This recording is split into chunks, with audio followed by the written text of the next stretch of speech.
નમસ્કાર ખેડૂત મિત્રો, આપણે ચેનલ ખેડૂત સહાયકમાં તમારું હાર્દિક સ્વાગત છે.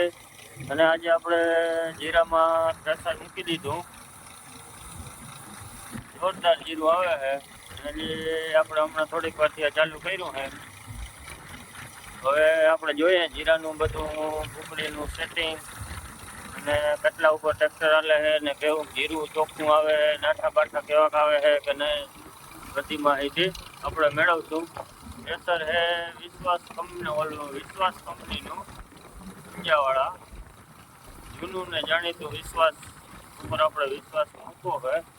તો હવે ત્યાં જઈને જ આપણે જોઈએ ને પહેલાં જોઈએ જીરું પાથરામાં કેવું છે, પછી આપણે થ્રેશરનું બધું સેટિંગ જોઈ અને તમને થ્રેશર રાખતા હોવ તો સેટિંગ બધી ખબર પડે.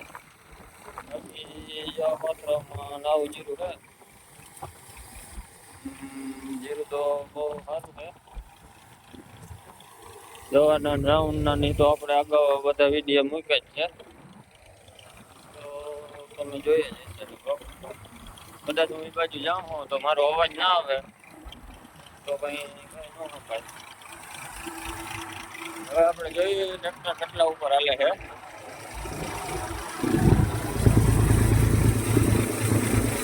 ટ્રેક્ટર લગભગ 10-11 ઉપર હાલે છે. હવે આપણે ધીરે જઈ જીરું કેવું ચોખ્ખું આવે ને મારો અવાજ બહુ નહીં આવે.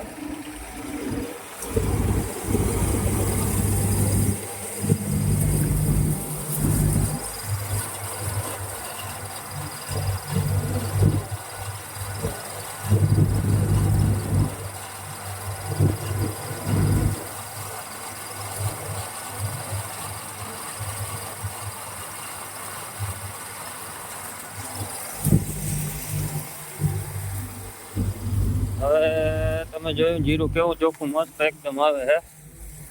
અહીં આપણે ટોલીમાં જોઈ લઈએ કેવું છે બધું.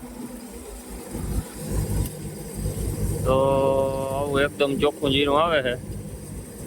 ને પાછળ પૂંછડી ગયા ને આપણે એ પણ આમાં આવે છે, જોઈ લ્યો. એમાં એક દાંઠી છે નહીં, એકદમ કમ્પ્લીટ છે. વિશ્વાસ કંપનીનું થ્રેશર આપણે જીરામાં ચાલુ કર્યું અને એટલા આપણે 7 વીઘા જેવું કટકું હોય એટલામાં જીરું હતું.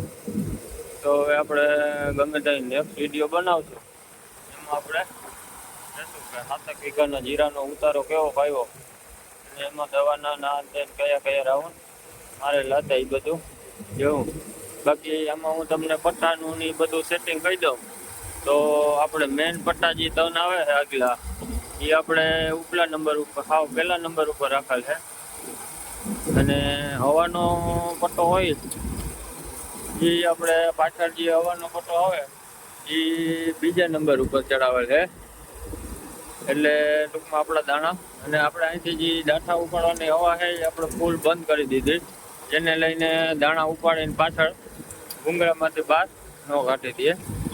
એવી રીતે સેટિંગ કરી અને આપણે હમણાં ચાલુ કર્યું, થોડીક વાર થઈ છે અને તમે જોઈ લ્યો જીરું પણ બહુ મસ્ત આવે છે. બાકી થ્રેશરમાં તમારે પણ જો કંઈ સેટિંગની એવી જરૂર હોય તો અમારે કોમેન્ટ બોક્સમાં કોમેન્ટ કરજો અને આપણે જેટલો બને એટલો તમને મદદરૂપ થવાનો પ્રયત્ન કરશું. તો થેન્ક યુ ખેડૂત મિત્રો. બાકી અમારા જેવું કંઈ હોય તો કહેજો. આભાર.